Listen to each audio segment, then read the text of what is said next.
Assalamualaikum warahmatullahi wabarakatuh. Kembali lagi bersama saya Dava, seorang mahasiswa aktif jurusan Komunikasi dan Penyiaran Islam. Pada video kali ini saya akan membahas mengenai penulisan berita dan artikel di media massa yang sudah dijelaskan oleh kelompok 3 pada presentasi hari ini.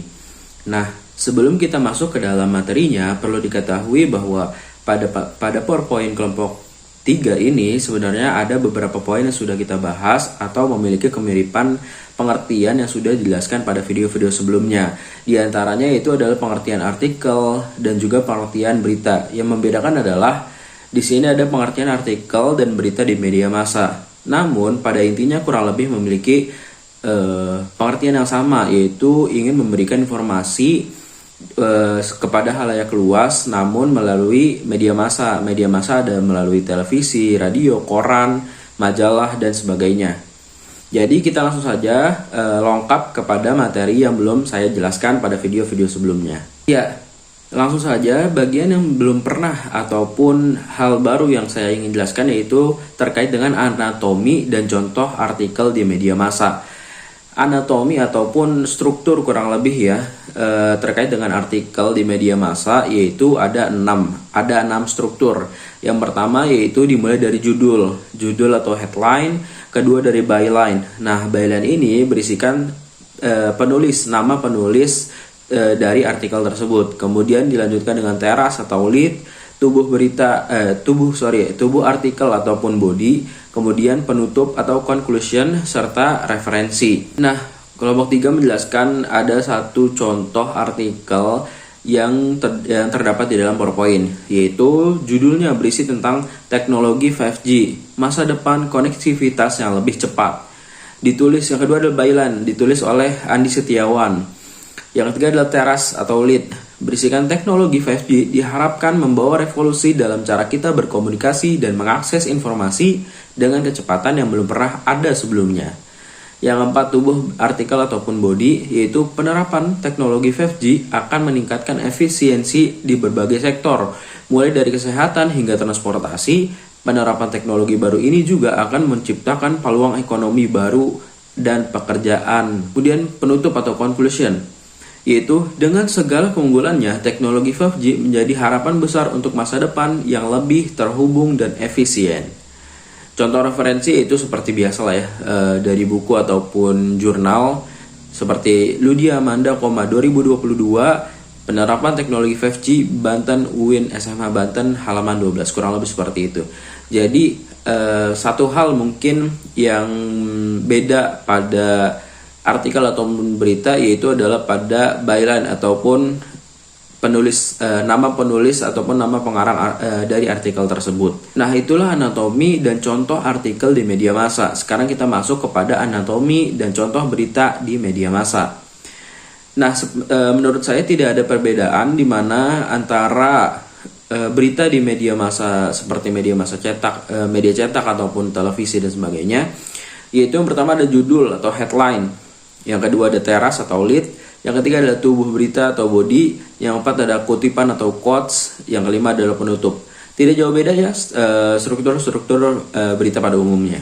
Ya, di sini contoh berita yang terdapat di PowerPoint yaitu adalah judulnya Gempa Bumi Magnitudo 7,2 guncang Sulawesi. Teras beritanya, gempa bumi berkekuatan 7,2 skala Richter mengguncang wilayah Sulawesi Tengah pada pukul 02.30 WIB, menyebabkan kerusakan parah dan memicu peringatan tsunami.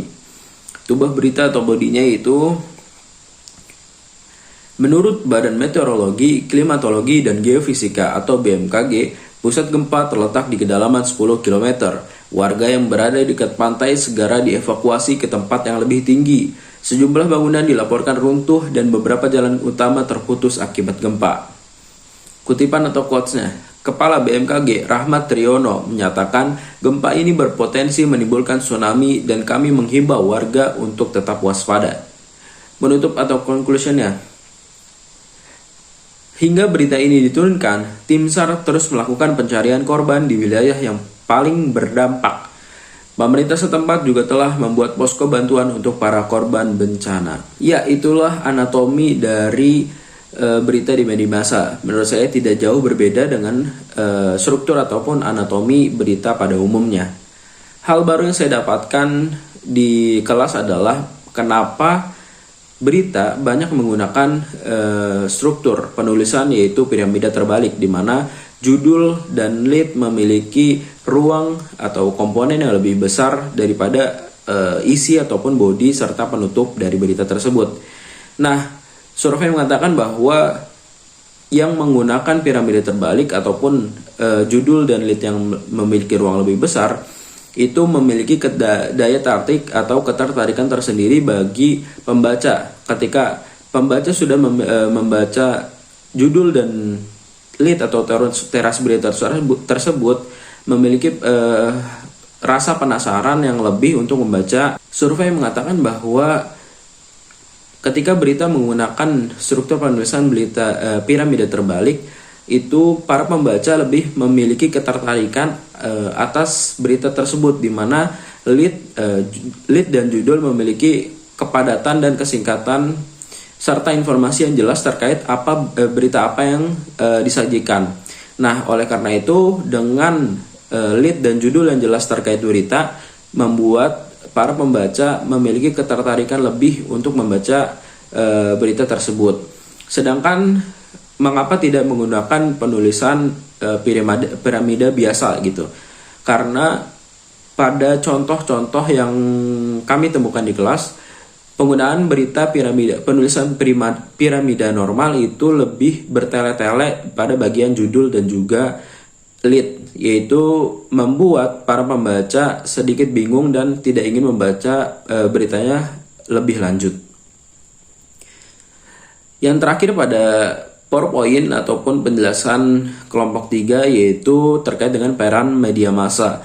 Terdapat 5 peran media massa. Yang pertama adalah menyampaikan informasi, yang kedua membentuk opini publik, yang ketiga memberikan hiburan, yang keempat membangun identitas budaya, dan yang terakhir menyediakan platform ekspresi. Ya, mungkin cukup sekian yang dapat saya sampaikan. Kurang lebihnya mohon maaf. Wassalamualaikum warahmatullahi wabarakatuh. Semoga bermanfaat.